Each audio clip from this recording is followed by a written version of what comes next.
ಸರಿ, ಏನು ರೆಕಾರ್ಡ್ ಮಾಡ್ಕೊಳಕ್ಕೆ ಏನಾದ್ರು ಗೊತ್ತಿದೆಯಾ ನಿಮಗೆ? ಹಾಂ, ಮಾಡ್ಕೊಂಬಿಡಿ, ರೆಕಾರ್ಡ್ ಮಾಡ್ಕೊಳ್ಳಿ. ಇದು ನಿಮ್ಮ ಮೂರನೇ ಮಗಂದು, ವಿಠಲ್ ಹೀರಪ್ಪಂದು. ಹಾಂ, ವಿಠಲ್ದು. ಸೊ ನೋಡಿ, ದಿನಾಂಕ 8/11/2014 ಶನಿವಾರ ಹುಟ್ಟಿರುವಂತಹದ್ದು. ಸಮಯ ಬಂದು 7 ಗಂಟೆ AM. ಬಾಗಲಕೋಟೆ ಡಿಸ್ಟಿಕ್ ಅಲ್ವಾ ಸ್ಥಳ? ಸೋಲಾಪುರ ಜಿಲ್ಲಾ ರೀ. ಹಾಂ, ಅಕ್ಕಲಕೋಟ ತಾಲೂಕ ಮತ್ತು ವಿಲೇಜ್ ತಳೆವಾಡ ಅಂತ ಐತ್ರಿ ಅದು. Okay okay okay okay. ಹಾಂ, ಸರಿ ಸರಿ. ಮಹಾರಾಷ್ಟ್ರ. ಮಹಾರಾಷ್ಟ್ರಕ್ಕೆ ಬರ್ತದೆ. ಹಾಂ ಓಕೆ. ಲಿಂಗ ಬಂದು ಗಂಡು, ಮಗ ತಾನೇ? ಹಾಂ, ಮಗ ರೀ. ಸೊ ಮಂಗಳ ದೋಷ ಇದೆ, ಕಡಿಮೆ ಇದೆ. ಹಾಂ, ನಿಮ್ಮ ದೊಡ್ಡ ಮಗನಿಗೆ ಮಂಗಳ ದೋಷ ಇತ್ತಲ್ಲ, ಅಷ್ಟು ಇಲ್ಲ, ಹಾಂ ಕಡಿಮೆ ಇದೆ. ಹಾಂ ಹಾಂ ರಾಶಿ ಬಂದು ವೃಷಭ ರಾಶಿ. ಹಾಂ ವಯಸ್ಸು ಬಂದು ಇವತ್ತಿಗೆ 11 ವರ್ಷ 7 ತಿಂಗಳು 9 ದಿನ ನೋಡ್ರಿ. ಹಾಂ ಸೊ ನಕ್ಷತ್ರ ಬಂದು ಕೃತಿಕಾ 3ನೇ ಪಾದ. ಹಾಂ ಹಾಂ ಯೋಗ ಬಂದು ವರಿಯಾಣ. ಹಾಂ ಕರ್ಣ ಬಂದು ತೈತುಲ. ಹಾಂ ನಿಮ್ಮ ಮಗ ಹುಟ್ಟಿದ ದಿವಸ ಸೂರ್ಯ ಉದಯ ಆಗಿದ್ದು 6 ಗಂಟೆ 27 ನಿಮಿಷ 5 ಸೆಕೆಂಡು. ಹಾಂ ಸೂರ್ಯ ಅಸ್ತ ಆಗಿದ್ದು 6 ಗಂಟೆ 54 ನಿಮಿಷ 54 ಸೆಕೆಂಡು. ಹಾಂ ಸೊ ಅಕ್ಷಾಂಶ ಬಂದು 16.11 ನಾರ್ತ್ನಲ್ಲಿ ಈ ಡಿಗ್ರಿನಲ್ಲಿ ಭೂಮಿ ತಿರುಗಿತ್ತು. ಹಾಂ ರೇಖಾಂಶ ಬಂದು 75-41 ಈಸ್ಟಲ್ಲಿ ಇದೆ. ಹಾಂ ಸಮಯ ವಲಯ ಬಂದು 5.5 ಇದೆ. ಹಾಂ ಸೊ ನಿಮ್ಮ ನಕ್ಷತ್ರ ಆಧಾರಿತ ನಿಮ್ಮ ಮಗನಿಗೆ ಕಬ್ಬಿಣ ಹಾಗೆ ಬರ್ತದೆ. ಹಾಂ ಕಬ್ಬಿಣ ರೀ. ಕಬ್ಬಿಣ ಅಂದರೆ ಐರನ್, ಸ್ಟೀಲು. ಹಾಂ ವರ್ಣ ಬಂದು ವೈಶ್ಯ ವರ್ಣ. ಹಾಂ ಯೋನಿ ಬಂದು ಮೇಷ. ಹಾಂ ಗಣ ಬಂದು ರಾಕ್ಷಸ ಗಣ. ಹಾಂ ವಾಶ್ಯ ಬಂದು ಚತು. ಹಾಂ ನಾಡಿ ಬಂದು ಅಂತ್ಯನಾಡಿ. ಹಾಂ ಲಗ್ನ ಬಂದು ತುಲಾ ಲಗ್ನ. ಹಾಂ ಲಗ್ನಾಧಿಪತಿ ಬಂದು ಶುಕ್ರ ಇದ್ದಾನೆ. ಹಾಂ ಇದೆಲ್ಲ ನಿಮಗೆ ನಾನು ಒಂದ್ಸರಿ ವಾಟ್ಸಪ್ನಲ್ಲಿ ಇದನ್ನ ಫೋಟೋ ತೆಗೆದುಬಿಟ್ಟು ಕಳಿಸ್ಕೊಡ್ತೀನಿ ನಿಮಗೆ.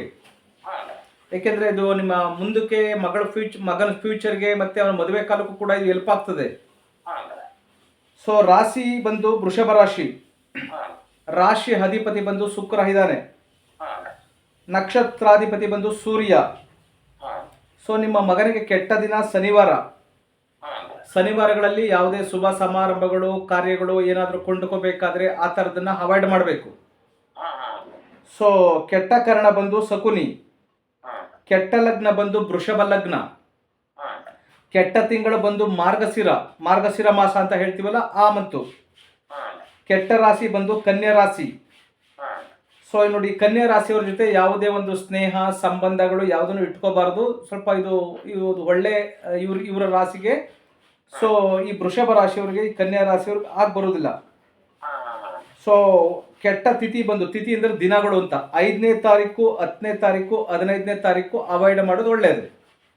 5ನೇ ತಾರೀಕು, 10ನೇ ತಾರೀಕು, 15ನೇ ತಾರೀಕು. ಹೌದು. ಹಾಂ ಕೆಟ್ಟ ಗ್ರಹಗಳು ಬಂದು ಸೂರ್ಯ ಮತ್ತು ಚಂದ್ರ ಇಬ್ಬರು ಕೆಟ್ಟ ಗ್ರಹಗಳಿದ್ದಾರೆ. ಹಾಂ ಹಾಂ ಕೆಟ್ಟ ಸಂಖ್ಯೆ ಬಂದು 5. ಹಾಂ ಸೊ ಅಕಾರ್ಡಿಂಗ್ ಟು ನ್ಯೂಮರಾಲಜಿ ಪ್ರಕಾರ, ಸಂಖ್ಯಾಶಾಸ್ತ್ರದ ಪ್ರಕಾರ 5ನೇ ನಂಬರು ನಿಮ್ಮ ಮಗನಿಗೆ ಒಳ್ಳೆಯದಲ್ಲ. ಹಾಂ ಹಾಂ ಅದೃಷ್ಟ ಸಂಖ್ಯೆ ಬಂದು 8. ಹಾಂ ಒಳ್ಳೆಯ ಸಂಖ್ಯೆಗಳು ಬಂದು 1, 3, 7, 8, 9. ಅಂದರೆ ಹಾಂ ಒಂದು ಮೊಬೈಲ್ ನಂಬರ್ ತಗೋತೀರಿ ಅಂತ ಇಟ್ಕೊಳ್ಳಿ, ಅದರಲ್ಲಿ ಈ ನಂಬರ್ಗಳು ಇರಬೇಕು. ಹಾಂ ಒಂದು ಯಾವ್ದಾರು ಒಂದು ವಾಹನ ತಗೋತೀರಿ ಅಂತ ಇಟ್ಕೊಂಡ್ರೆ ಅದರಲ್ಲಿ ಈ ನಂಬರ್ ಇರಬೇಕು. ಹಾಂ ಸೊ ಹೀಗೆ ನೀವು ಏನಾದರೂ ಅಲ್ಲಿ ಸಂಖ್ಯೆಗಳನ್ನು ನೀವು ಯೂಸ್ ಮಾಡ್ತಾ ಹೋದರೆ ಈ ಸಂಖ್ಯೆಗಳು ಇರಬೇಕು. ಹಾಂ ಫಾರ್ ಎಕ್ಸಾಂಪಲ್ ನೋಡಿ, ಇವಾಗ ನಿಮಗೆ ಅದೃಷ್ಟ ಸಂಖ್ಯೆ ನಿಮ್ಮ ಮಗಂದು 8 ಅಂತ ಹೇಳಿದ್ದೀನಿ. ಹಾಂ ನಿಮ್ಮ ಮಗ ಹುಟ್ಟಿರೋ ಡೇಟ್ ಯಾವುದು? 8ನೇ ತಾರೀಕು. ಅಲ್ಲಿಗೆ ಅದೃಷ್ಟ ಅಂತ. ಹಾಂ ಸೊ ಈ ಥರ ಬರ್ತದೆ. ಹಾಂ ಓಕೆನಾ? ಹಾಂ ಸೊ ಇಷ್ಟು ನಂಬರಲ್ಲಿ ಯಾವುದಾದ್ರೂ ಒಂದು ನಂಬರ್ ಇದ್ರೂ ಪರವಾಗಿಲ್ಲ, ಎಲ್ಲದೂ ಇರಬೇಕು ಅಂತೇನಿಲ್ಲ.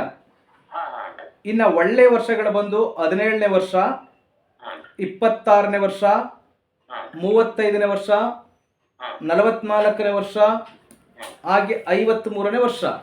ಹಾಂ ಸೊ ಒಳ್ಳೆಯ ವರ್ಷಗಳು ಅಂದರೆ ಏನು ಅಂತ ಹೇಳಿದ್ರೆ, ಹಾಂ ಒಬ್ಬ ವ್ಯಕ್ತಿ ಹುಟ್ಟಿದ ಜನ್ಮ ಕುಂಡಲಿಯಲ್ಲಿ ಗ್ರಹಗಳ ಸ್ಥಾನ ದಶೆ ಮತ್ತು ಗೋಚರದ ಆಧಾರದ ಮೇಲೆ ಆತನ ಜೀವನದಲ್ಲಿ ಅತ್ಯಂತ ಯಶಸ್ವಿ ಮತ್ತೆ ಪ್ರಗತಿ ಕಾಣುವಂತಹ ವರ್ಷಗಳು ಅಂತ ಅರ್ಥ. ಅಂದ್ರೆ ಆ ವರ್ಷಗಳಲ್ಲಿ ಶುಭಗ್ರಹಗಳ ದಶೆ ಮತ್ತೆ ಭುಕ್ತಿಯನ್ನ ಮಹಾದಶೆಗಳು ಅಂತ ನಾವು ಕರಿತೀವಿ. ಸೊ ಇವಾಗ for example Guru, Shukra, Budha, so ಇವು ಶುಭಗ್ರಹಗಳಾದ್ರೆ ಆ ವರ್ಷಗಳಲ್ಲಿ ವ್ಯಕ್ತಿಗೆ ಮಂಗಳಕರವಾಗಿರ್ತದೆ. ಅಂದ್ರೆ ಅದು ಶಿಕ್ಷಣ ಇರಬಹುದು, ಕೆಲಸ ಇರ್ಬೋದು, ಆರ್ಥಿಕತೆ ಇರ್ಬೋದು, ಹಣಕಾಸು ಇರ್ಬೋದು, ಅಭಿವೃದ್ಧಿ ಆಗಬಹುದು. ಸೊ ಅದು ನಿಮ್ಮ ಮಗನಿಗೆ 17ನೇ ವಯಸ್ಸಿನಲ್ಲಿ ಸಿಗುತ್ತೆ. ಅರ್ಥ ಆಯ್ತಾ? ಇನ್ನ ಒಳ್ಳೆಯ ದಿನಗಳು ಬಂದು ಶುಕ್ರವಾರ, ಬುಧವಾರ. ಸೊ ಹಾಗೆ ಒಳ್ಳೆ ಗ್ರಹಗಳು ಬಂದು ಶನಿ, ಬುಧ ಮತ್ತೆ ಶುಕ್ರ. ಸೊ ಅದೃಷ್ಟ ಲೋಹ ಬಂದು ಬೆಳ್ಳಿ. ಸೊ ಅದೃಷ್ಟ ಶಿಲೆ ಬಂದು ವಜ್ರ. ಸಣ್ಣ ಪುಟ್ಟ ಸಮಸ್ಯೆಗಳು ಏನಾದರೂ ಆಗ್ತಿದೆ ಅಥವಾ ಆಗ್ತಾ ಇದೆ, ಅದಕ್ಕೆ ಪರಿಹಾರ ಅಂದ್ರೆ ನೀವು ಬೆಳ್ಳಿಯ ಒಂದು ಉಂಗುರಕ್ಕೆ ವಜ್ರದ ಒಂದು ಅರಳನ್ನ ಹಾಕ್ಸ್ಕೊಂಡು ಸೊ ಅದನ್ನ ಬಲಗೈನ ಉಂಗುರದ ಬೆರಳಿಗೆ ಹಾಕಿದ್ರು ಕೂಡ ಎಷ್ಟು ಸಮಸ್ಯೆಗಳು ಸಾಲ್ವ್ ಆಗ್ತದೆ. ಹಾಗೆ ನಿಮ್ಮ ಮಗಂದು ಲಗ್ನ ಜಾತಕವನ್ನ ನಾನು ಪರಿಶೀಲನೆ ಮಾಡ್ತಾ ಹೋದ್ರೆ ಲಗ್ನ ಜಾತಕದಲ್ಲಿ ಚಂದ್ರ 2ನೇ ಮನೆಯಲ್ಲಿ ಇದ್ದಾನೆ. 2ನೇ ಮನೆಯಲ್ಲಿ ಇರುವುದು ಏನ್ ತೋರಿಸ್ತಾ ಇದೆ ಅಂದ್ರೆ ಧನಸ್ಥಾನವನ್ನ ತೋರಿಸ್ತಾ ಇದೆ. ಸೊ ಅಂದ್ರೆ ಇದು ದ್ವಿತೀಯ ಭಾವ ಅಂತ ಹೇಳ್ತೀವಿ. ಇದರಿಂದ ಅವ್ರಿಗೆ ಉತ್ತಮವಾದಂತಹ ಸಂಪತ್ತು ಮತ್ತು ಆದಾಯವನ್ನ ತೋರಿಸ್ತಾ ಇದೆ. ಆದ್ರೆ ಚಂದ್ರ ನಿರಂತರ ಬದಲಾಗ್ತಾ ಇರ್ತಾನೆ. ಚಂದ್ರ ಒಂದು ಕಡೆ ಇರುವುದಿಲ್ಲ. ಚಂದ್ರ ಬದಲಾಗುವುದರಿಂದ, ಗ್ರಹವಾದ್ರಿಂದ ಹಣಕಾಸಿನಲ್ಲಿ ಸ್ವಲ್ಪ ಏರಿಳಿತ ಆಗ್ತಾ ಇರ್ತದೆ. ಅಂದ್ರೆ ಬರ್ತಾ ಇರ್ತದೆ, ಹೋಗ್ತಾ ಇರ್ತದೆ. ಸೊ ಮತ್ತೆ ನಿಮ್ಮ ಮಗ ಇದ್ದಾನಲ್ಲ, ಅವನ ಮಾತು ಸ್ವಲ್ಪ ಮೃದುವಾಗಿರ್ತದೆ. ಸೊ ಯಾರ ಹತ್ರ ಹೇಗೆ ಮಾತಾಡಬೇಕು, ದೊಡ್ಡವರಿಗೆ, ಚಿಕ್ಕವರಿಗೆ ತುಂಬಾ ಒರಟೊರಟಾಗಿ ರಫ್ ಆಗಿ ಮಾತಾಡೋದಿಲ್ಲ. ಸೊ ಹಾಗೆ ಇವಾಗ ಹೇಗೆ ಮಾತಾಡ್ತಾನೋ ಗೊತ್ತಿಲ್ಲ. ಅವ್ನು ಬೆಳೀತಾ ಬೆಳೀತಾ ಸ್ವಲ್ಪ ಜ್ಞಾನ ಬಂದ್ಮೇಲೆ, ಬುದ್ಧಿ ಬಂದ್ಮೇಲೆ ಸ್ವಲ್ಪ ಒಳ್ಳೆ ಸ್ವಭಾವ ಬರ್ತದೆ. ಮತ್ತೆ ಒಳ್ಳೆ ವಿದ್ಯಾವಂತ ಆಗ್ತಾನೆ. ಸೊ ಒಳ್ಳೆ ವಿದ್ಯಾವಂತ ಆಗ್ತಾನೆ. ಮತ್ತೆ ಸದಾ ಯಾವಾಗಲೂ ಅವನು ಸಂತೋಷವಾಗಿರ್ತಾನೆ. ಹಾಗೆ ಅವರ ಕುಟುಂಬದವರೊಂದಿಗೆ ಅಂದ್ರೆ ಅಪ್ಪ, ಅಮ್ಮ, ಸಂಬಂಧಿಕರು, ಅಕ್ಕ, ತಂಗಿ ಇವ್ರ ಜೊತೆನೂ ಕೂಡ ಒಂದು ಒಳ್ಳೆ ಒಡನಾಟ ಕೂಡ ಇರ್ತದೆ. 2ನೇ ಮನೆ ಚಂದ್ರ ಇದು ಧನ, ಧಾನ್ಯ, ಪೂರ್ವಿಕರ ಆಸ್ತಿ ಇದನ್ನ ಕೊಡುವಂತಹದ್ದು. ಹಾಗಾಗಿ ನಿಮ್ಮ ಮಗನಿಗೆ ಸೊ ಧನನೂ ಸಿಗ್ತದೆ, ಹಣನೂ ಸಿಗ್ತದೆ, ಧಾನ್ಯನೂ ಸಿಗ್ತದೆ, ಅವರ ಪಿತ್ರಾರ್ಜಿತ ಆಸ್ತಿನೂ ಕೂಡ ಸಿಗ್ತದೆ. ಹಾಗೆ ಆಹಾರದ ವಿಚಾರದಲ್ಲಿ ಅವನು ತುಂಬ ರುಚಿಕರವಾದಂತಹ ಆಹಾರ, ಟೇಸ್ಟಿಯಾಗಿ ಅವನಿಗೆ ಇಷ್ಟ ಆಗುವಂತಹ ಆಹಾರಗಳನ್ನು ಇಷ್ಟಪಡ್ತಾನೆ. ಏನೋ ಒಂದು ಹಾಕಿದ್ರೆ ತಿನ್ನುವಂಥ ಹುಡುಗ ಅಲ್ಲ. ಅದ್ರ ಜೊತೆಗೆ ಸಿಹಿ ಪದಾರ್ಥಗಳನ್ನು ಜಾಸ್ತಿ ಇಷ್ಟಪಡ್ತಾನೆ. ಹೌದಾ? ಸೊ ಹಾಗೆ ಅವನಿಗೆ ಒಂದು ಆಕರ್ಷಕವಾದಂತಹ ಒಂದು ಮುಖ ಇದೆ. ಆ ಕಣ್ಣುಗಳಲ್ಲೂ ಕೂಡ ಒಂದು ಹೊಳಪು ಓದಿದೆ. ಸೊ ಮತ್ತೆ ನಿಮ್ಮ ಹುಡುಗ ತುಂಬ ಜ್ಞಾನವಂತ ಆಗ್ತಾನೆ.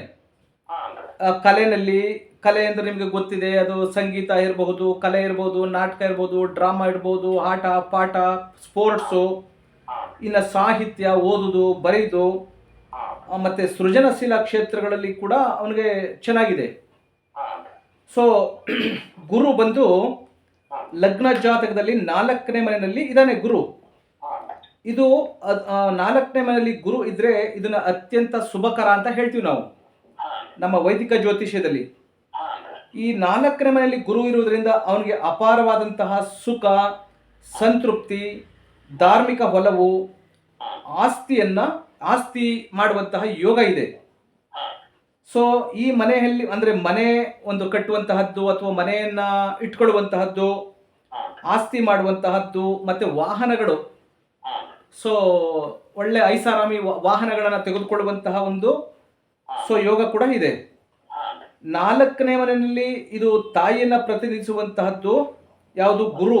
ಒಂದು 4ನೇ ಮನೆಯಲ್ಲಿ ಗುರು ಇದ್ರೆ ತಾಯಿ ತನ್ನ ಮಗುನ ಹೇಗೆ ನೋಡ್ಕೊತಾಳೋ ಹಾಗೆ ಗುರು ಪೋಷಿಸುವುದರಿಂದ ಸೊ ತಾಯಿಯಿಂದ ಪ್ರೀತಿ ಮತ್ತೆ ಒಂದು ಮಮತೆ ಮತ್ತೆ ಆಶೀರ್ವಾದ ಕೂಡ ಈ ಮಗುಗೆ ಸಿಗ್ತದೆ ಅವ್ರ ತಾಯಿಯಿಂದ. ಹಾಗೆ ಜಾತಕದಲ್ಲಿ ಗುರು ಬುದ್ಧಿವಂತಿಕೆ ಮತ್ತೆ ಉನ್ನತ ವಿದ್ಯಾಭ್ಯಾಸ ಪಡೆಯುತ್ತಾನೆ ಅಂತ ತೋರಿಸ್ತಾ ಇದೆ. ಹಾಗೆ ಹುಡುಗನಿಗೆ ಒಂದು ದೈವ ಭಕ್ತಿ ಹಾಗೆ ಧಾರ್ಮಿಕ ಆಸಕ್ತಿಯನ್ನ ಹೊಂದಿರ್ತಾನೆ ಅಂತ ತೋರಿಸ್ತಾ ಇದೆ. ಹಾಗೆ 4ನೇ ಮನೆ ಗುರು ಸೊ ತಾಳ್ಮೆಯಿಂದ ಆಲೋಚನೆ ಮಾಡಿ ಸರಿಯಾದ ನಿರ್ಧಾರವನ್ನು ತೆಗೆದುಕೊಳ್ಳುವಂತಹ ಸಾಮರ್ಥ್ಯ ಇರುವಂತಹ ವ್ಯಕ್ತಿ ಆಗ್ತಾನೆ ಅಂತ ತೋರಿಸ್ತಾ ಇದೆ. ಹಾಗೆ ನಾಲ್ಕನೇ ಮನೆಯಲ್ಲಿ ಗುರು 10ನೇ ಮನೆಯನ್ನ ನೇರ ದೃಷ್ಟಿ ನೋಡ್ತಾ ಇದ್ದಾನೆ. ಅಂದ್ರೆ 4ನೇ ಮನೆಯಲ್ಲಿರುವಂತಹ ಗುರು 10ನೇ ಮನೆ ಮೇಲೆ ದೃಷ್ಟಿ ಇದೆ. ಹಾಗಾಗಿ ಇದು ಏನು ತೋರಿಸ್ತಪ್ಪ ಅಂದ್ರೆ ಅವನಿಗೆ ಕೆಲಸದ ಅಂದ್ರೆ ಅವನಿಗೆ ಒಳ್ಳೆ ಕೆಲಸ, ಅದರಲ್ಲಿ ಅತ್ಯುತ್ತಮವಾದಂತಹ ಕೆಲಸ ಸಿಗ್ತದೆ, ಅವನಿಗೆ ಇಷ್ಟವಾದಂತಹ ಕೆಲಸ ಸಿಗ್ತದೆ. ಅದರಲ್ಲಿ ಅವನು ಶಿಕ್ಷಕನಾಗಬಹುದು, ಅಥವಾ ಪ್ರಿನ್ಸಿಪಾಲ್ ಆಗಬಹುದು, ಅಥವಾ ಲಾಯರ್ ಆಗಬಹುದು, ಅಥವಾ ಜಡ್ಜ್ ಆಗಬಹುದು, ಸೊ ಅಥವಾ ಬ್ಯಾಂಕ್ಗೆ ಹೋಗ್ಬೋದು, ಅಥವಾ ಕಲೆ ಸಾಹಿತ್ಯಕ್ಕೆ ಹೋಗ್ಬೋದು, ಅಥವಾ ಕನ್ಸಲ್ಟೇಷನ್ನಲ್ಲಿ ಅವನಿಗೆ ಹೆಚ್ಚು ಯಶಸ್ವಿ ಸಿಗ್ತದೆ. ನಾನು ಹೇಳಿದ್ನಲ್ಲ, ಈ ಕೆಲಸಗಳಲ್ಲಿ ಹೋದರೆ ಹೆಚ್ಚು ಯಶಸ್ವಿ ಸಿಗ್ತದೆ. ಹಾಗೆ ನಾವು ನಿಮ್ಮ ಮಗಂದು ಲಗ್ನ ಜಾತಕ ನೋಡ್ತಾ ಹೋದರೆ, ವೈದಿಕ ಲಗ್ನ ಜಾತಕದ ಪ್ರಕಾರ ರಾಹು 6ನೇ ಮನೆಯಲ್ಲಿ ಇದ್ದಾನೆ. ಲಗ್ನ ಜಾತಕದಲ್ಲಿ ರಾಹು 6ನೇ ಮನೆಯಲ್ಲಿ ಇರುವುದರಿಂದ ಜ್ಯೋತಿಷ್ಯ ಶಾಸ್ತ್ರದ ಪ್ರಕಾರ ಇದು ಒಳ್ಳೆಯ ಸ್ಥಾನ. ಅಂದ್ರೆ ಸಾಮಾನ್ಯವಾಗಿ ಇದು ಏನು ತೋರಿಸ್ತದೆ ಅಂದ್ರೆ, ರಾಹು 6ನೇ ಮನೆಯಲ್ಲಿ ಇದ್ರೆ ಮಿಶ್ರ ಫಲಗಳನ್ನು ತೋರಿಸ್ತದೆ. ಸೊ ಮಿಶ್ರ ಫಲಗಳನ್ನು ತೋರಿಸ್ತಾ ಇದೆ. ರಾಹು 6ನೇ ಮನೆಯಲ್ಲಿ ಬಲವಾಗಿದ್ದಾನೆ.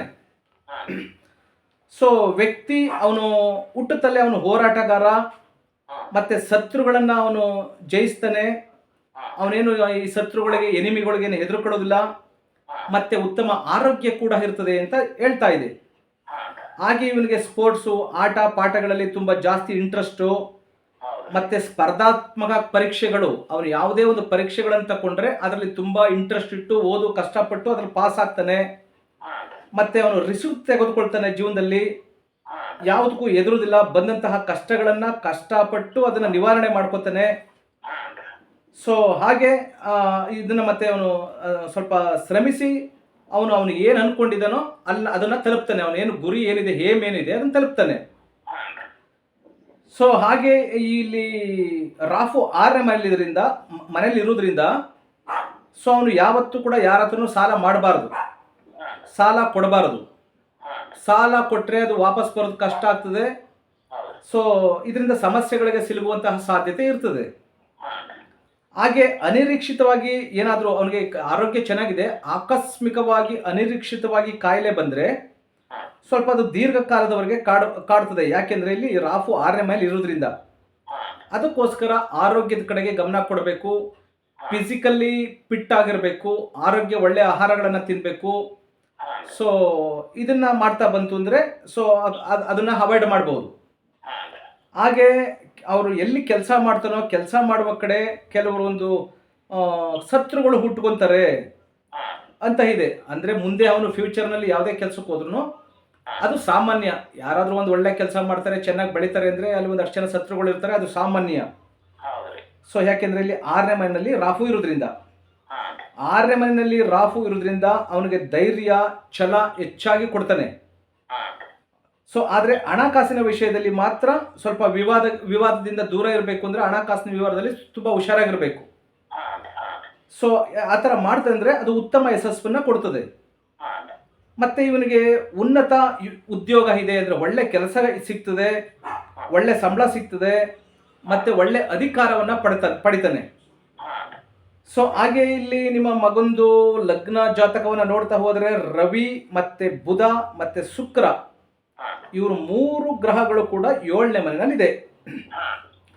ಜಾತಕದ 7ನೇ ಮನೆಯಲ್ಲಿ ರವಿ, ಬುಧ, ಶುಕ್ರ ಒಟ್ಟಿಗೆ ಇರುವುದು ಅಂದ್ರೆ ಇದನ್ನ ಸಂಯೋಗ ಅಂತ ಹೇಳ್ತೀವಿ. ಸೊ ಇವರು ನೋಡೋದಕ್ಕೆ ಒಂಥರ ಅಟ್ರಾಕ್ಟಿವ್ ಆಗಿರ್ತಾರೆ, ಆಕರ್ಷಕವಾಗಿರ್ತಾರೆ.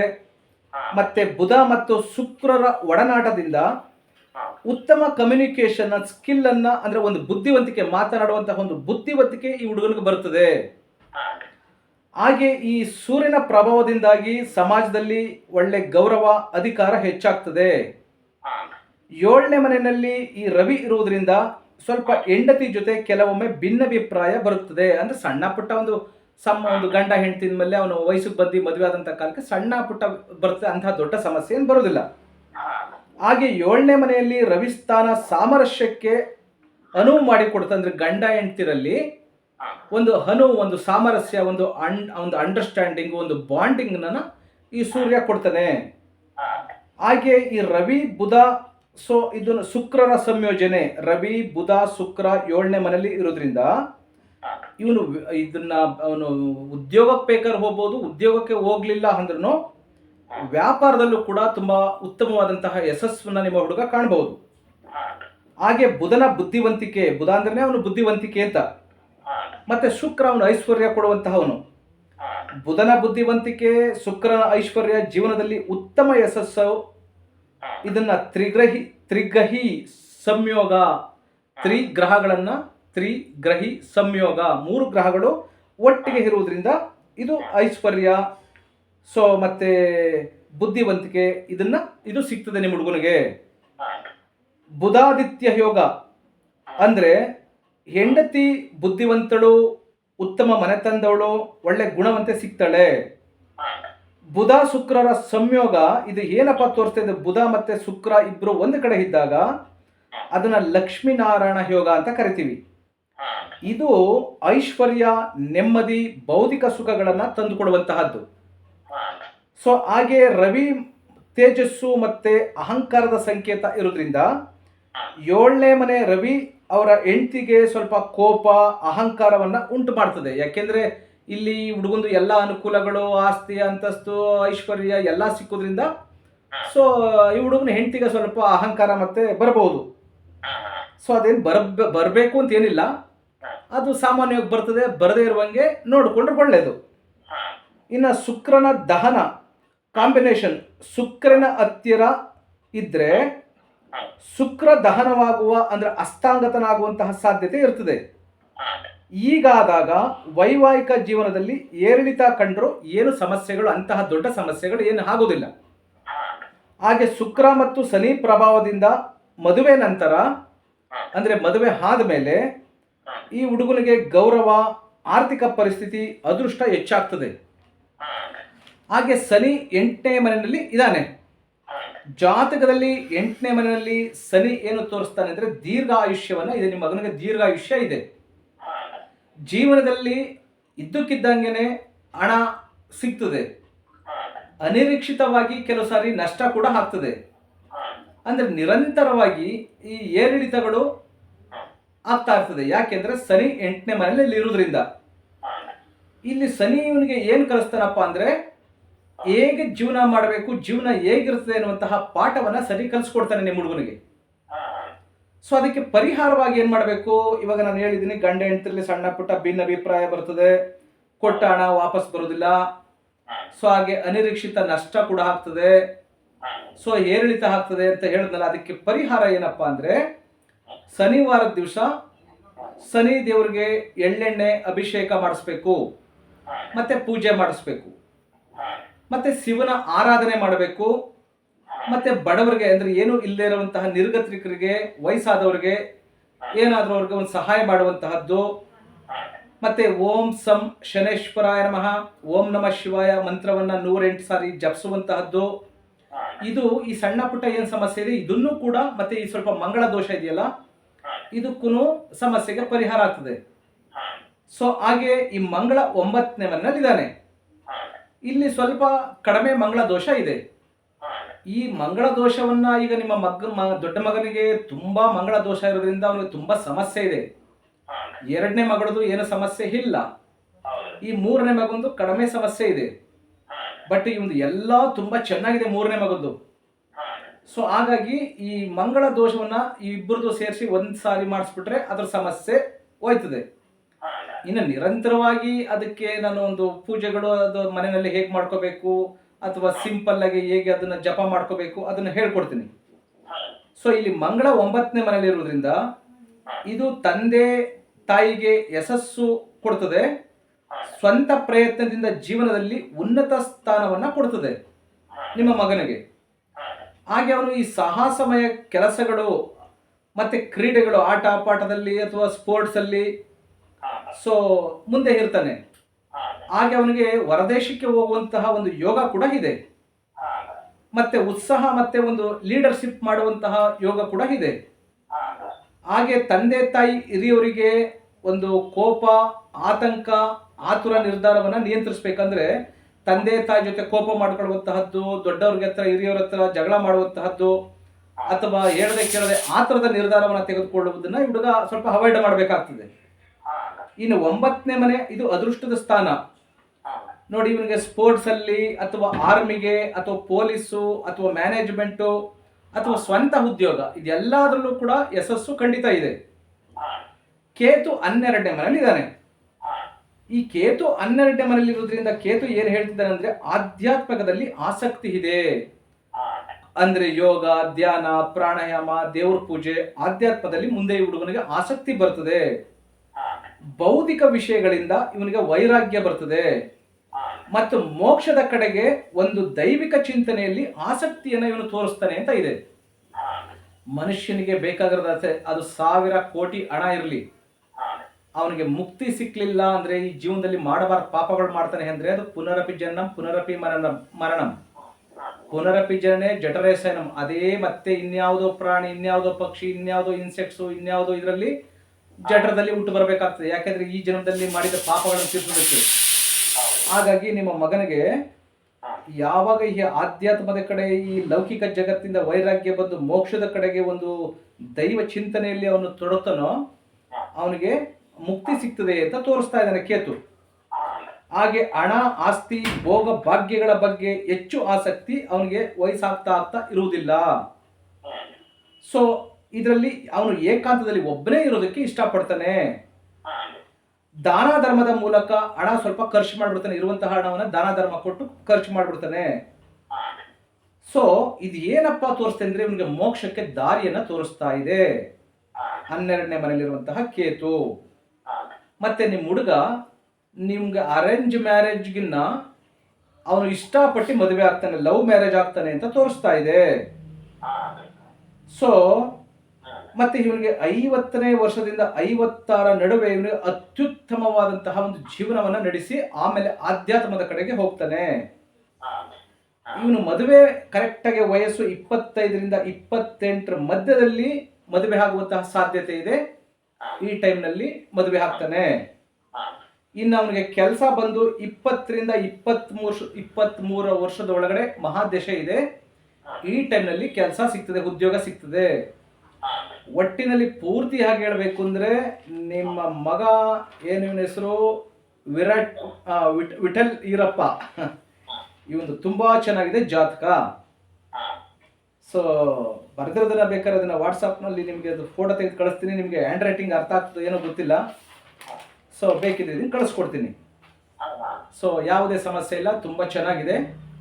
ಅದು ಒಂದು ಚಿಕ್ಕದೊಂದು ಕಡಿಮೆ ಮಂಗಳ ದೋಷ ಇದೆ, ಅದೊಂದನ್ನು ನೀವು ಮಾಡಿಬಿಟ್ರೆ ಸೊ ಮತ್ತೆ ಸ್ವಲ್ಪ ಈ ಶನಿದು ಸ್ವಲ್ಪ ಸಣ್ಣ ಸಮಸ್ಯೆ ಇರೋದ್ರಿಂದ ಅದು ಹೇಳಿದ್ನಲ್ವ ನಿಮಗೆ, ಶನಿವಾರ ಎಳ್ಳೆಣ್ಣೆ ಅಭಿಷೇಕ ಮಾಡಿ ಪೂಜೆ ಮಾಡಿಸಿದ್ರೆ ಮತ್ತೆ ಶಿವನ ಆರಾಧನೆ ಮತ್ತೆ ನಿಮಗೆ ಓಂ ಶಂ ಶನೇಶ್ವರಾಯ ನಮಃ, ಓಂ ನಮಃ ಶಿವಾಯ ಬೆಳಗ್ಗೆ ಸಾಯಂಕಾಲ ಜಪಗಳನ್ನು ಮಾಡಿದ್ರೆ ಈ ಸಣ್ಣ ಪುಟ್ಟ ಸಮಸ್ಯೆಗಳಿಂದನೂ ಕೂಡ ಇವನು ಪೂರ್ತಿ ಹೊರಗೆ ಬಂದ್ಬಿಡ್ಬೋದು. ಅರ್ಥ ಆಯ್ತೇನ್ರಿ?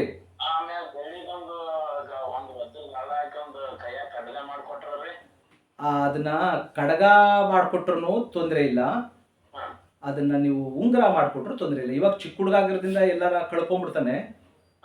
ಸೊ ನೋಡಿ, ಅದನ್ನ ನಿಮಗೆ ರಿಂಗ್ ಮಾಡಿಕೊಡ್ತೀರಾ ಅಥವಾ ಕಡಗ ಮಾಡಿಕೊಟ್ರು ತೊಂದರೆ ಇಲ್ಲ, ಏನು ಸಮಸ್ಯೆ ಇಲ್ಲ. ಹೌದೌದೌದು, ಅದೃಷ್ಟದ ಹರಳು ಬಂದು ವಜ್ರನೇ, ಡೈಮಂಡು. ಏನ್ ಡೈಮಂಡ್ ಅಂದ್ರೆ ನೀವೇನು ಕೋಟಿದೇನು ಹಾಕ್ಸ್ಬೇಕಾಗಿಲ್ಲ, ಒಂದು ಸಣ್ಣ ಹರಳು ಹಾಕ್ಸಿದ್ರು ಸಾಕು. ಸಕ್ಕರೆ ಅಂದ್ರೆ ನಿಮ್ಗೆ ಒಂದು ಪೀಸ್ ಆದ್ರೂ ಸಕ್ಕರೆನೆ, ಒಂದು ಸ್ಪೂನ್ ಆದ್ರೂ ಸಕ್ಕರೆನೆ, 1 kg ಆದ್ರೂ ಸಕ್ಕರೆನೆ.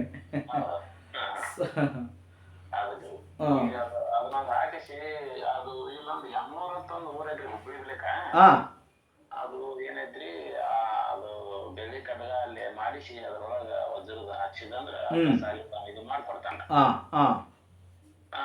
ಈಗ ಆಯ್ತ್ರಿ, ಈಗ ನಮ್ದು ಯಾಕಂದ್ರ ನಮಗ ಡೇಟ್ ಆಫ್ ಬರ್ತ್ನು ಗೊತ್ತಿಲ್ಲ, ನಮ್ ಜನ್ಮ ಹೆಸರು ಗೊತ್ತಿಲ್ಲ, ಯಾವ ಟೈಮಿಂಗ್ ಹುಟ್ಟಿವನು ಗೊತ್ತಿಲ್ಲ ನಮ್ಗೆ.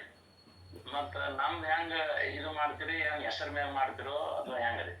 ನೋಡ್ರಿ ವೀರಪ್ಪನವ್ರೆ, ಈ ಬೇರೆ ಜ್ಯೋತಿಷಿಗಳು ಏನಿದ್ದಾರೆ ಇವರೆಲ್ಲ ಹಣಕ್ಕೋಸ್ಕರ ಸುಳ್ಳನ್ನ ಹೇಳುವಂತಹದ್ದು, ಹೋಮ ಮಾಡಿಸಿ ಅವನ ಮಾಡಿಸಿ ನಿಮಗೆ ಬಾನಮತಿ ಮಾಡಿದ್ದಾರೆ, ಯಾರೋ ಮಾಡಿಸ್ಬಿಟ್ಟಿದ್ದಾರೆ, ಸೊ ನಿಮಗೆ ಈ ಥರದನ್ನ ಸುಳ್ಳುಗಳನ್ನು ಹೇಳಿ ಜನರಿಗೆ ಮೋಸ ಮಾಡುವಂತಹದ್ದು, ಹಣ ಮಾಡುವಂತಹ ದಂಧೆ ಮಾಡ್ತಿದ್ದಾರೆ. ಅದು ಪಾಪ.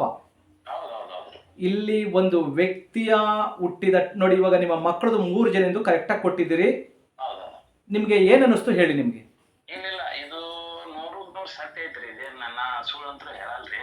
ಹಾಗೆ ಜ್ಯೋತಿಷ್ಯ ಶಾಸ್ತ್ರದಲ್ಲಿ ಪಾಂಡಿತ್ಯ ಇರಬೇಕು.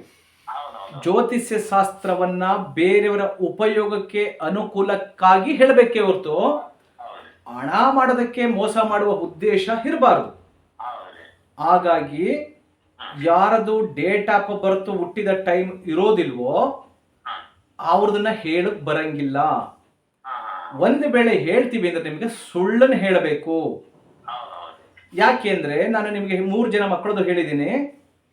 ಒಂದು ಮಗು ಅದ್ರ ಜನ್ಮ ಜಾತಕದಲ್ಲಿ ಯಾವ ಟೈಮ್ನಲ್ಲಿ ಅಂದ್ರೆ ನಿಮ್ಮ ನಿಮ್ಮ ನಿಮ್ಮ ಮಿಸ್ಸಸ್ ಇದಾರಲ್ವಾ, ನಿಮ್ಮ ಹೆಂಡತಿ, ನಿಮ್ಮ ಹೆಂಡತಿಯ ಗರ್ಭಕ್ಕೆ ಆ ಒಂದು ಆತ್ಮ ಬರೋದಕ್ಕಿಂತ ಮುಂಚಿತವಾಗಿ ನಿಮ್ಮ ಮನೆಯವರ ಹೆಸರೇನು? ಸೊ ಈರಪ್ಪ ಅಂಬಿಕಾ ದಂಪತಿಗಳಿಗೆ 1ನೇ ಮಗುವಾಗಿ ಈ ಹುಡುಗ ಬರಬೇಕು, 2ನೇ ಹೆಣ್ಣು ಮಗುವಾಗಿ ಈ ಮಗು ಬರಬೇಕು, 3ನೇದಾಗಿ ವಿಠ್ಠಲ ಬರಬೇಕು ಅಂತ ಅದು ವಿಧಿ ಲಿಖಿತ ಮುಂಚಿತವಾಗಿ ನಿರ್ಧಾರ ಆಗೋಗಿರ್ತದೆ. ಯಾಕೆ ನಿಮ್ಮ ನಿಮ್ಮ ನಿಮ್ಮ ಮಿಸ್ಸಸ್ನ ನಿಮ್ಮ ಹೆಂಡತಿಯ ನಿಮ್ಮ ಧರ್ಮಪತ್ನಿಯ ಗರ್ಭಕ್ಕೆ ಬರೋದಕ್ಕೂ ಮುಂಚಿತವಾಗ್ಲೇನೆ ಈ ಆತ್ಮ ಇಂತಹ ಒಂದು ಸ್ತ್ರೀ ಮತ್ತೆ ಪುರುಷನ ಸಂಯೋಗದಿಂದ ಇಂತಹವರ ಗರ್ಭದಲ್ಲೇ ಬರಬೇಕು ಅಂತ ಕಾರಣ ಇರ್ತದೆ. ಇದು ಕಾರಣ ಶರೀರ. ಕಾರಣ ಇಲ್ಲದೆ ಇಲ್ಲಿ ಯಾರು ಬರೋದಕ್ಕಾಗುದಿಲ್ಲ. ಒಂದು ಸ್ಥೂಲ ಶರೀರಕ್ಕೆ ಒಂದು ಸೂಕ್ಷ್ಮ ಶರೀರವಾಗಿ ಆತ್ಮ ಬರ್ತದೆ. ಆ ಆತ್ಮ ಸ್ಥೂಲ ಶರೀರಕ್ಕೆ ಬರಬೇಕು ಅಂದ್ರೆ ಅದಕ್ಕೆ ಕಾರಣ ಇರ್ತದೆ. ಸೊ ಅದು ಕಾರಣ ಏನು ಅಂದ್ರೆ ಅದು ಇಂದಿನ ಜನ್ಮದಲ್ಲಿ ಮಾಡಿದಂತಹ ಪಾಪ ಮತ್ತೆ ಪುಣ್ಯದ ಫಲವಾಗಿ ಈ ಜನ್ಮದಲ್ಲಿ ಅವ್ರಿಗೆ ಒಳ್ಳೆ ತಂದೆ ತಾಯಿ ಸಂಬಂಧ, ವಿದ್ಯೆ, ವಿನಯ, ಸಂಸ್ಕಾರ, ಆಚಾರ, ವಿಚಾರ ಇದೆಲ್ಲ ಸಿಗ್ತದೆ. ಅದು ಪಾಪ ಆತ್ಮಗಳಾದ್ರೆ ತಂದೆ ತಾಯಿ ಕುಡುಕರು, ಸುಳ್ಳು, ಮೋಸ್ಕಾರರು, ದಗಕೋರರು, ರಾಜಕಾರಣಿಗಳು, ಸೊ ಈ ಗೌರ್ಮೆಂಟ್ ಕೆಲಸದಲ್ಲಿರೋರು, ರೌಡಿಗಳು, ಪರೋಡಿಗಳು ಇಂಥವ್ರ ಹೊಟ್ಟೆನಲ್ಲಿ ಹುಟ್ಟುಬಿಟ್ಟಿದಾವ ಮಕ್ಕಳು. ಸೊ ಒಳ್ಳೆಯವ್ರ ಹೊಟ್ಟೆಲಿ ಹುಟ್ಟಿದ್ರು ಕೂಡ ಆ ನಂತರದಲ್ಲಿ ಕೆಟ್ಟವರಾಗ್ತವೆ. ಸಿಗರೆಟ್ ಸೇದೋದು, ಬಿಡಿ ಸೇದೋದು, ಕುಡ್ಕೊಂಬರೋದು, ನಾನ್ ವೆಜ್ ತಿನ್ನೋದು, ಪ್ರಾಣಿ ಹತ್ಯೆ ಮಾಡೋದು, ಹೆಣ್ಣು ಮಕ್ಳ ಹಿಂದ್ಗಡೆ ಸುತ್ತೋದು, ಮತ್ತೆ ಕೊಲೆ ಮಾಡೋದು, ಸುಲಿಗೆ ಮಾಡೋದು, ದರೋಡೆ ಮಾಡೋದು ಇಂಥವನ್ನ ಮಾಡ್ತಿರ್ತವೆ. ಸೊ ಹಾಗಾಗಿ ಒಂದು ತಾಯಿಯ ಗರ್ಭಕ್ಕೆ ಬರೋದಕ್ಕಿಂತ ಮುಂಚಿತವಾಗಿಯೇ ಆ ಕಾರಣ ಶರೀರ ಯಾತಕ್ಕೆ ಬಂದಿದೆ ಅಂತ ಗೊತ್ತಾಗ್ತದೆ. ಅದು ಯಾವ ಟೈಮ್ನಲ್ಲಿ ಈ ಭೂಮಿ ಮೇಕ್ಕೆ ಅದು ಬರಬೇಕು ಅನ್ನೋದು ಕೂಡ ವಿಧಿ ಲಿಖಿತ ಆಗಿರ್ತದೆ. ಹಾಗಾಗಿ ಒಂದು ಆತ್ಮ ಒಂದು ತಾಯಿಯ ಗರ್ಭದಿಂದ ಸೊ ಈ ಭೂಮಿಯ ಗರ್ಭಕ್ಕೆ ಬರಬೇಕಾದ್ರೆ ಇಂತಹ ಟೈಮ್ಗೆನೆ ಅದು ಗರ್ಭ ಹೊರಗಡೆ ಬರಬೇಕು ಅಂತ ಇರೋದ್ರಿಂದ ಆ ಟೈಮ್ನಲ್ಲಿ ಯಾವ ನಕ್ಷತ್ರದಲ್ಲಿ ಆ ಮಗು ಹುಟ್ಟುತ್ತದೆ, ಅದು ಯಾವ ಪಾದದಲ್ಲಿ ಹುಟ್ಟುತ್ತದೆ, 1ನೇ ಪಾದ, 2, 3, 4ನೇ ಪಾದದಲ್ಲಿ ಯಾವ ಪಾದದಲ್ಲಿ ಹುಟ್ಟುತ್ತದೆ, ಆ ಟೈಮ್ನಲ್ಲಿ ಗ್ರಹಗಳ ಚಲನೆ ಹೇಗಿತ್ತು, 27 ನಕ್ಷತ್ರಗಳ ಪೈಕಿನಲ್ಲಿ ಯಾವ ನಕ್ಷತ್ರದಲ್ಲಿ ಆ ಮಗು ಹುಟ್ಟಬೇಕು, ಅದು ಮಗು ಹುಟ್ಟಿದಾಗ ಯಾವ್ಯಾವ ಮನೆಗಳಲ್ಲಿ ಯಾವ್ಯಾವ ಗ್ರಹಗಳು ಇದ್ದೋ ಅವು ನೀಚವಾಗಿದ್ವಾ ಅಥವಾ ಶ್ರೇಷ್ಠವಾಗಿದ್ವಾ, ಉಚ್ಚ ಸ್ಥಾನದಲ್ಲಿದ್ವಾ, ನೀಚ ಸ್ಥಾನದಲ್ಲಿದ್ವಾ, ಅದರ ದೃಷ್ಟಿಗಳು ಹೇಗಿತ್ತು, ಅದು ಯಾವ ಪಾದದಲ್ಲಿ ಹುಟ್ಟುತ್ತದೆ, ಆ ಪಾದದಲ್ಲಿ ಯಾವ ಅಕ್ಷರದಿಂದ ಮಗುವಿಗೆ ಹೆಸರಿಟ್ರೆ ಅವನಿಗೆ ಒಳ್ಳೆಯದು, ಅದು ಯಾವ ರಾಶಿಗೆ ಬರ್ತದೆ, ಇದೆಲ್ಲವನ್ನ ನಾವು ಕ್ಯಾಲ್ಕುಲೇಟ್ ಮಾಡಿದ್ರೆ ಸೊ ಅವಾಗ ಈ ಜನ್ಮ ಜಾತಕ ಜನ್ಮ ಕುಂಡಲ್ಲಿ ಇವಾಗ ನೀವು ಹೆಂಗೆ 100ಕ್ಕೆ 100 ಪಕ್ಕ ಇದೆ ಗುರುಜಿ ಅಂದ್ರೋ ಆ ಥರ ಸರಿಯಾಗಿ ಬರ್ತದೆ. ಇದು ಯಾವುದು ಇಲ್ಲದೇ ನನಗೆ ಹುಟ್ಟಿದ ಡೇಟ್ ಗೊತ್ತಿಲ್ಲ, ನನಗೆ ಹುಟ್ಟಿದ ಟೈಮ್ ಗೊತ್ತಿಲ್ಲ, ಸೊ ನನ್ನ ಹೆಸರು ಈರಪ್ಪ ಅಂತ ಕಟ್ಬಿಟ್ಟವ್ರೆ, ಈರಪ್ಪನಿಗೆ ಇಂಥದ್ದೊಂದು ರಾಶಿ ಬರ್ತದೆ, ಆ ರಾಶಿ ನೋಡಿ ಹೇಳಿ ಅಂದ್ರೆ ಸುಮ್ಮನೆ ಏನೋ ನಾವು ನಿಮ್ಮ ಸಮಾಧಾನ ಕೇಳಬೇಕೆ ಹೊರತು ಅದು ಸತ್ಯವಾಗಿರೋದಿಲ್ಲ. ಆದ್ರೂ ಆಗ್ಬಹುದು, ಆಗದೆ ಇದ್ರೂ ಇರ್ಬೋದು. ಸೊ ಹಾಗಾಗಿ ವೀರಪ್ಪನವ್ರು ನಮಗೆ 1000 ರೂಪಾಯಿ ಫೀಸ್ ಮಾಡ್ತಾರೆ ಅಂತ ನಾನು ಏನೇನೋ ಹೇಳಕ್ ಬರೋದಿಲ್ಲ. ನಿಮ್ಮ ಸಮಾಧಾನಕ್ಕೆ ರಾಶಿ ಫಲವನ್ನು ನೋಡಿ ಹೇಳಬಹುದು ಅಷ್ಟೇ. ರಾಶಿ ಫಲ ಅಷ್ಟೊಂದು ಸಮಂಜಸ ಅಲ್ಲ ಅಂತ ನಮ್ಮ ಅನಿಸಿಕೆ.